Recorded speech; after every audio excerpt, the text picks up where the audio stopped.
Matud pa sa atong salmo, ang Ginoo mahinumdom sa iyang kasabutan hangtod sa kahangturan.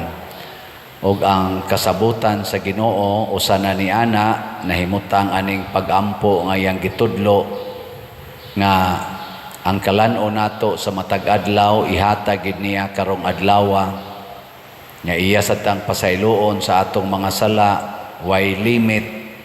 Basta magsige sa tagpasaylo sa nakasala nato, niya iyatang ilikay sa mga dautan, bisan sa mga pagsulay.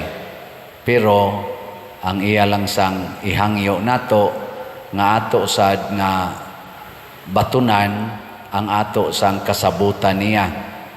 O ang atong kasabutan nga siya gyud, ang Ginoo gyud mo'y atong amahan. Nya matuman gyud ang iyang pagbuot. Nya siya gyud mao ang atong hari, dili ta maghari-hari.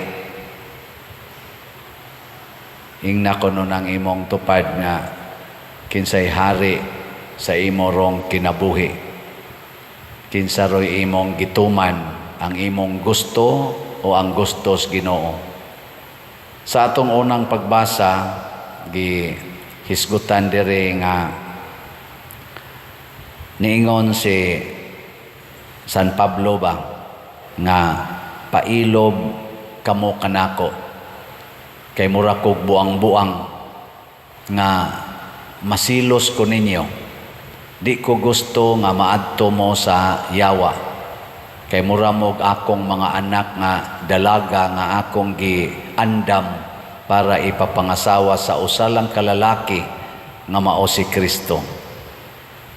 Pasabot ni San Pablo, matag-usa nato nga nagsunod sa Ginoo, magtinabangay ta nga mahimo tang putli atubangan ni Kristo. Nya unsaon man na kanig yung pagpasaylos mga sala. Muna sa atong pagsigig ampo, labi na santos nga rosaryo nga magbalik-balik taglitok anang amahan namo, hinumduman nato nga dili gyud nato palabyon ang 24 hours nga dili ta makapasaylos mga sala. Kay mausad na ang makapaputli nato. Kay saad manas Ginoo, iya maginang tumanon nga kun atong pasayloon ang nakasa nato, matud pa niya diri sa Ebanghelyo, kung pasayloon ninyo ang nakasala ninyo, kamo sad pasayloon. Nya kung di sad ninyo sila pasayloon, adili sad mo mapasaylo. Kanindot unta no ang atong mga leaders, labi nang naa sa atong gobyerno, magpasaylo ay kining mga team Marcos, team Duterte, team oposisyon ba na sila, ilang lini, magpasaylo ay dili magpadayon og away.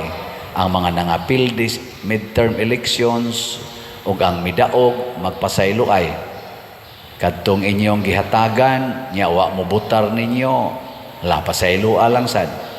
Kamo sang kasigig butar nya gisaarang hatagan o nya wa ra bagyud idayog hatag, pasayloon lang sad nana. Kay total inig ka human na gyud sa tanan, ang moatubang nato dili man kining atong mga kauban dinhis kalibutan, kundili ang Ginoo mismo. Ug siya mao'y mutan-aw, muusisa nato kung angayan bata didto sa gingharian sa langit o dili ba. Muna dili concern nato ang kalibutan. Ang atong concern mao gyud ang langit.